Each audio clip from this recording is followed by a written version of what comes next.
અષાઢી બીજને દિવસે પરંપરા મુજબ ભગવાન જગન્નાથજીની રથયાત્રા નીકળે છે ત્યારે વડોદરામાં પણ ઇસ્કોન મંદિર સંચાલિત ભગવાન જગન્નાથ, ભાઈ બળદેવ અને બહેન સુભદ્રા એક સાથે નગરચર્યા કરવા નીકળ્યા હતા.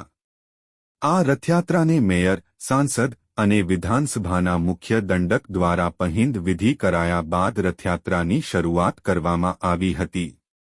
વડોદરા શહેરમાં આજ રોજ ભગવાન જગન્નાથની 43મી રથયાત્રા નીકળી હતી જેમાં હજારોની સંખ્યામાં ભક્તો જોડાયા હતા. વડોદરા રેલવે સ્ટેશન ખાતે બપોરના 2:30 કલાકે ભગવાનનો રથ આવી પહોંચ્યો હતો, જ્યાં ભગવાન જગન્નાથ, ભાઈ બળદેવ અને બહેન સુભદ્રા બિરાજિત થયા બાદ તેમની પૂજાવિધિ કરવામાં આવી હતી.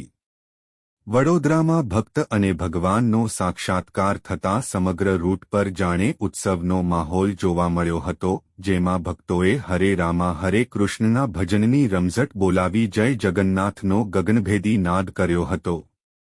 ભાવિક ભક્તોએ રથ ખેંચવા માટે પડાપડી કરી હતી. કોઈ અનિચ્છનીય ઘટના ન ઘટે તે માટે મોટી સંખ્યામાં પોલીસ, સીઆઈ, એસએફ અને એસઆરપીનો સ્ટાફ તૈનાત કરી દેવાયો હતો.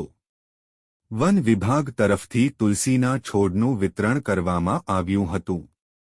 ઉપરાંત રથયાત્રા દરમિયાન શીરો, કેળા, જાંબુની પ્રસાદી તરીકે વિતરણ કરવામાં આવ્યું હતું.